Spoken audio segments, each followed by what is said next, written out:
मैं ओम प्रकाश परियार 30 वर्षों के अनुभव के साथ यूनिक मैथ्स गुरुशाला यूट्यूब चैनल पर सभी विद्यार्थियों का स्वागत करता हूं।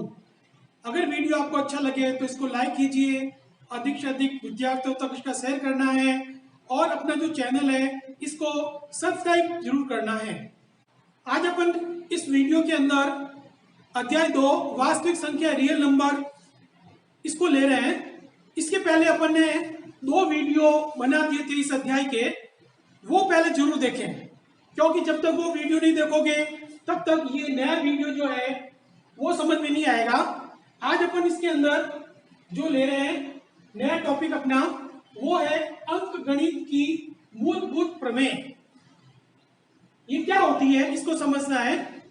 प्रत्येक भाज्य संख्या को अभाज्य संख्याओं के एक गुणनफल के रूप में व्यक्त किया जा सकता है। ये गुणनफल किसी भी क्रम में अद्वितीय होता है। अब इसको समझना है कि ये अंकगणित की मूलभूत प्रमेय क्या होती है। जैसे देखो अपन ने एक संख्या ली 12 के मैं गुणनखंड कर रहा हूं। देखो 12 के गुणनखंड किए गए। देखो 12 के गुणनखंड हमें मालूम है 4 × 3 4 3 12, 6 × 2 12। लेकिन ये मात्र गुणनखंड है। देखिए अब यहाँ पे देखिए 4, इस 4 के और गुणनखंड हो रहे हैं 2 × 2 और 3 का 3। अब 6 के और गुणनखंड हो रहे हैं 3 × 2 और 2 का 2। तो यहाँ हमें इसके अंदर फर्क समझना है कि ये जो गुणनखंड है ये मात्र 12 के गुणनखंड कहलाएंगे, 4 × 3 और 6 × 12। लेकिन यहाँ पर देखिए 2 × 2 × 3 और 3 × 2 × 2, ये जो है ये गुणनखंड यहाँ लिखा हुआ है अद्वितीय, यानी इनके आगे गुणनखंड नहीं होंगे किसी भी संख्या के, क्योंकि ये सब अभाज्य संख्या है। सब देखिए 2 2 3 3 2 2, ये अभाज्य संख्या है, इसलिए इनके आगे गुणनखंड नहीं होंगे, इसलिए यह एक अद्वितीय कोई भी क्रम हो सकता है। इसमें लिखा किसी भी क्रम में 2 × 2 × 3 हो सकता है, 3 × 2 × 2 हो सकता है। गुणनफल किसी भी क्रम में अद्वितीय होता है।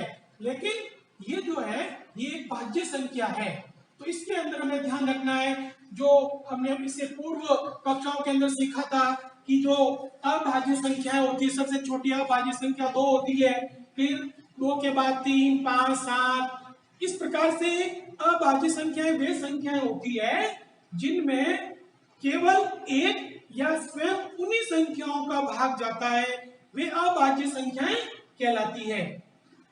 अब दूसरा अपना टॉपिक लेते हैं। इसके अंदर दो संख्याओं के लसअ यानी एलसीएम तथा मसअ यानी एचसीएफ में संबंध क्या है। यानी कोई भी दो संख्या ले रहे हैं, उनके एलसीएम और एचसीएफ में संबंध क्या है वो देखिए। माना अपन ने कोई दो संख्या मान ली, देखिए ए और बी दो संख्या को माना है, तो क्या संबंध होगा इसके अंदर। देखिए एलसीएम इंटू एचसीएफ बराबर 1 × बी, यानी कहने का मतलब है कि मस और लस का जो गुणनफल होता है वह दोनों संख्याओं के गुणनफल के बराबर होता है। अब देखो ये जो संबंध है, इस संबंध से हम और नए संबंध बता सकते हैं, सूत्र ज्ञात कर सकते हैं। तो कैसे, जैसे मान लो हमको एलसीएम ज्ञात करना है, तो जैसे एलसीएम को हमने बाहर निकाला, तो ये जो पक्ष है इस पक्ष में देखो a × b अंश के अंदर आ जाएगा और एचसीएफ ये बट्टे के रूप में आ जाएगा। ये जो संबंध है इससे अपन और सूत्र बना रहे हैं। देखिए अगर हमें एचसीएफ ज्ञात करना हो तो एचसीएफ बराबर ये देखो उधर का जो पक्ष देखिए a × b, उस हाथ की तरफ ये अंश के अंदर आएगा और ये एलसीएम ये बट्टे के रूप में आएगा। जैसे मान लीजिए हमें अगर a का मान निकालना है तो a बराबर, जैसे a को बाहर निकालोगे तो ये वाला जो पक्ष है देखो ये वाला पक्ष अंश के अंदर आएगा और जो पास में जो संख्या होती है वो बट्टे के रूप में आएगी। और जैसे मान लो हमें b का मान निकालना है तो b को जैसे ही बाहर निकालोगे, b का मान निकालना है तो b बराबर, इधर का पक्ष देखिए ये पक्ष हमारे अंश में आएगा और पास में जो संख्या है वह है a, वो बट्टे के रूप में आएगी। इस प्रकार से अगर हम लोग एचसीएफ निकालें ए बी, इन फॉर्मूले से हम इनके मान आसानी से निकाल सकते हैं। अब देखिए, अब इसके अंदर प्रश्न लेते हैं। ये जो संबंध अभी हमने समझाया है, इससे संबंधित हम प्रश्न लेते हैं। पहला प्रश्न, निम्न युग्मों का, ये युग्म दिया हुआ 336 और 54 का एलसीएम व एचसीएफ ज्ञात कीजिए तथा सत्यापित कीजिए। एचसीएफ इंटू एलसीएम बराबर पूर्णांकों का गुणनफल। पूर्णांक यानी ये दोनों संख्याओं का गुणनफल ये सदैव बराबर होता है। तो सबसे पहले देखिए 336, हम 336 के अंदर उसके अभाज्य गुणनखंड करते हैं। अब अभाज्य गुणनखंड करना है तो सबसे पहले ये देखिए, ये अंक है अपने पास 6, तो इसका मतलब इसमें 2 का भाग जाएगा। अगर इकाई अंक किसी भी संख्या का इकाई अंक 0, 2, 4, 6, 8 होता है तो उसमें 2 का भाग जा रहा है, तो 2 का भाग लगा रहे हैं 3 में। 2 एकम 2, पीछे बचा 1, 2 छंग 12, पीछे बचा 1, 2 आठे 16, फिर 2 का जा रहा है, देखो 2 का भाग 16, 2 आठे 16, 2 का भाग 8 में 2 चौक 8, फिर 2 चौक 8, 2 दूनी 4, फिर देखो 2 का जा रहा है इसके अंदर 4 में, 2 दूनी 4, 2 में 2 का भाग 1। अब देखो 2 का भाग नहीं जाएगा, 3 का भाग जाएगा, तीनों 7 21 और 7 एकम 7। इसी प्रकार से ये संख्या जो है 54, इसके लिए अपन अभाज्य गुणनखंड करते हैं। देखो 2 का भाग जा रहा है, 2 दूनी 4, अपने पास एक बच्चा संख्या हुई 14, 2 7 14। अब 3 का भाग जा रहा है, 3 9 27, फिर 3 का भाग जा रहा है, 3 3 9 और 3 एकम 3। तो ये जो अपन ने काम किया है इनको कहते हैं अभाज्य गुणनखंड करना। अब अभाज्य गुणनखंड जो हमने किए हैं 336 और 54, इसको हम खंडों के रूप में थोड़ा व्यवस्थित इसको करते हैं।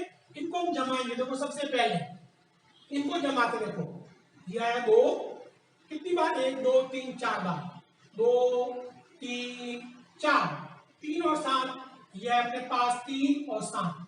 अब ये जो खंड में जमा है इसके नीचे है तो 54 वाले खंड भी जो अभाज्य गुणनखंड है उनको भी जमा देगा। सबसे पहले 2 के नीचे आएगा, अब 3 इसके नीचे नहीं, इसके नीचे नहीं, इसके नीचे नहीं, 3 के नीचे आएगा, फिर ये 3, तो ये इसके नीचे नहीं आएगा, अलग जाएगा ये 3।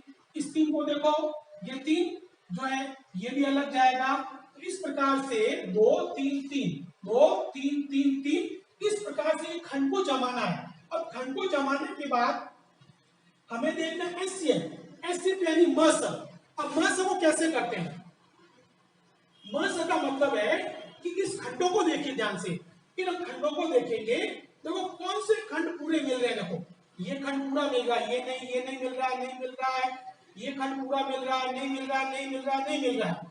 तो जो खंड पूरा मिल रहा है, देखो 1 2 का खंड पूरा मिला, 1 तो आया 2, और दूसरा खंड मिला 3, ये आया 3। दोनों का गुणनफल कर लीजिए, 2 इंटू 3 बराबर 6। और देखिए एलसीएम का जो नियम है वो है कि प्रत्येक खंड में से एक एक संख्या को लेना है। प्रत्येक खंड में से, देखो मैं यहां से ले रहा हूं, सबसे पहले मैंने यहां से लिया 2, यहां से लिया 2, यहां से 2, यहां से 2, यहां से 3, यहां से 7, यहां से 3, यहां से 3। तो इस प्रकार से सभी ध्यान से देखें, यहां जो हम जो गुणनफल कर रहे हैं, ये जो गुणनफल है, यह जो गुणनफल थोड़ा लंबा है, हम आगे से आगे गुणा करें, 2 को 2 से, 2 को फिर 2 से, 2 3 4, 4 दूनी 8। इस प्रकार से जब हम गुणनफल इसका प्राप्त करेंगे तो ये जो गुणनफल प्राप्त होगा वो हमें प्राप्त होगा 3024। ये गुणनफल इस प्रकार से हमें प्राप्त होगा जब इनको आगे से आगे गुणा करेंगे। अब देखो एक काम तो हो गया, हमने एचसीएफ ज्ञात कर लिया 6, एलसीएम ज्ञात कर लिया 3024, लेकिन हमें जो पूछा गया वो देखिए संबंध सत्यापित करना है।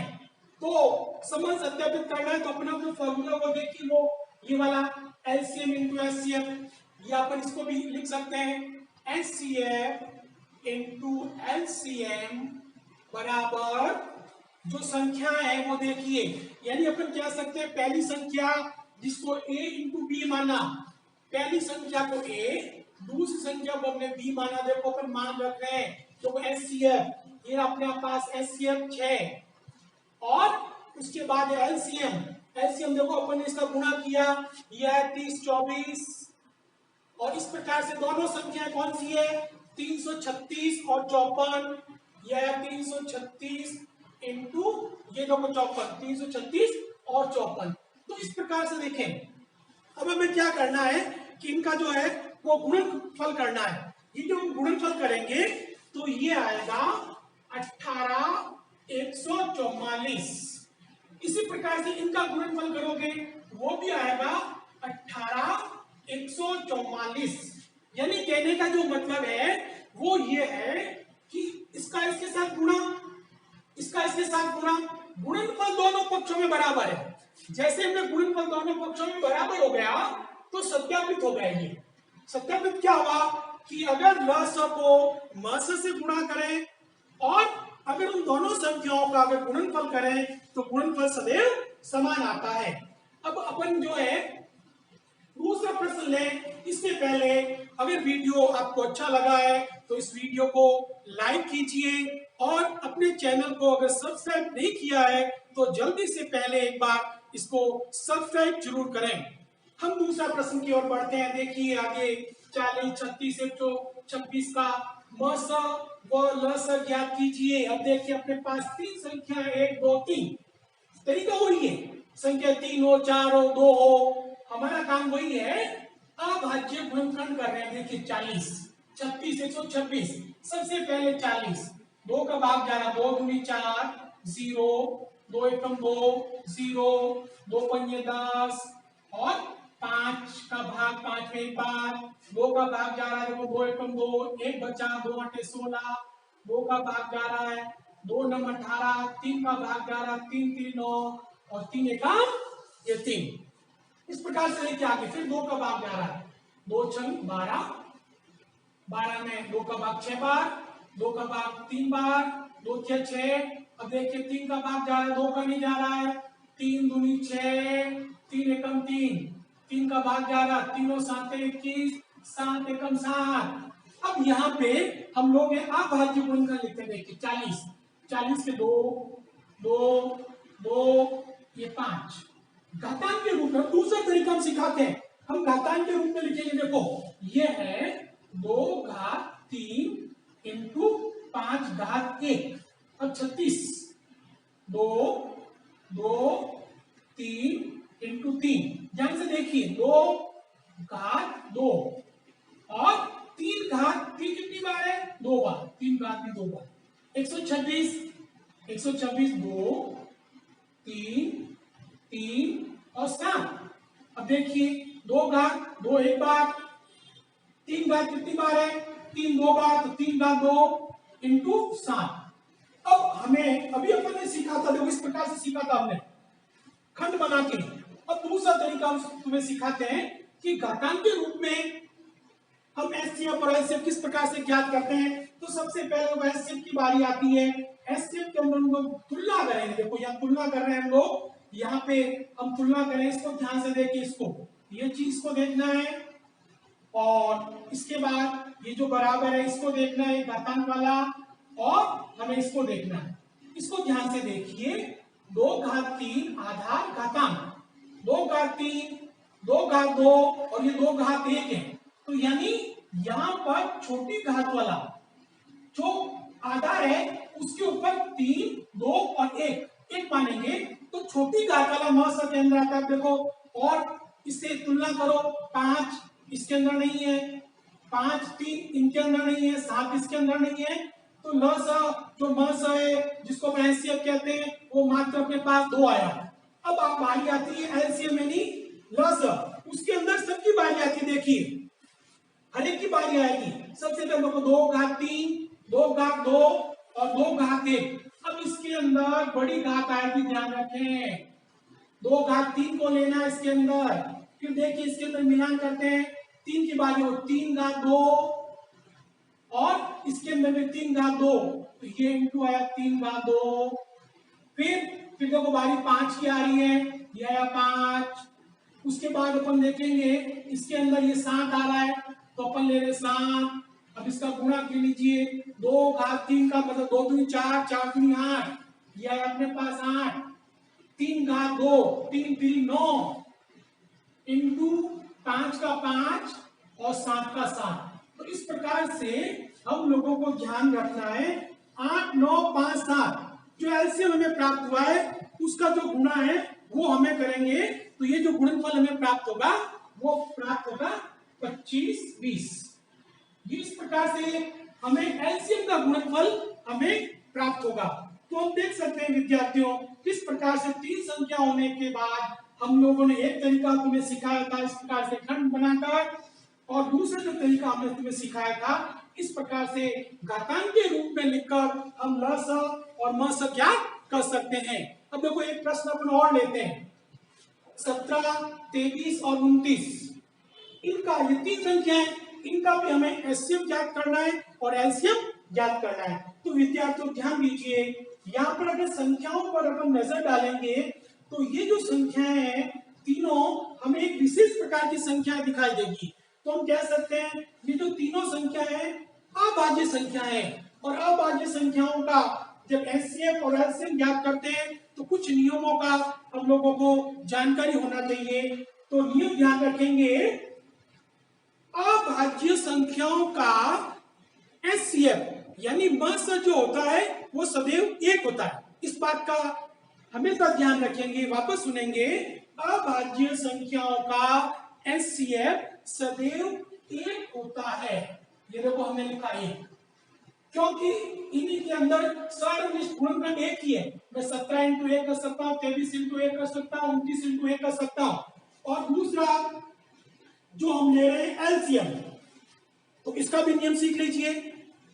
अभाज्य संख्याओं का जो एलसीएम होता है वो होता है उनका गुणनफल। तो उनका गुणनफल यानी 17 इंटू 23 इंटू 29, यानी इनका जो गुणनफल है एलसीएम अभाज्य संख्याओं का, अगर अपन आपस में गुणनफल कर देंगे तो वो हमें जो है एलसीएम प्राप्त होगा। तो एलसीएम क्या है, ये देखिए इसका गुणनफल करेंगे 11,339। 17 को 23 से कीजिए, 23 को आगे 29 से कीजिए, तो इस प्रकार से इनका जो एलसीएम हमें प्राप्त होगा वो प्राप्त होगा 11,339। तो ये बहुत ही सरल तरीके से दोनों विधियों से मैंने समझाया है, इसकी हम लोग अच्छी तैयारी कर सकते हैं। आज जो मैंने समझाया है उसकी पीडीएफ फाइल का लिंक नीचे डिस्क्रिप्शन में दिया गया है, उसे डाउनलोड कर दीजिए।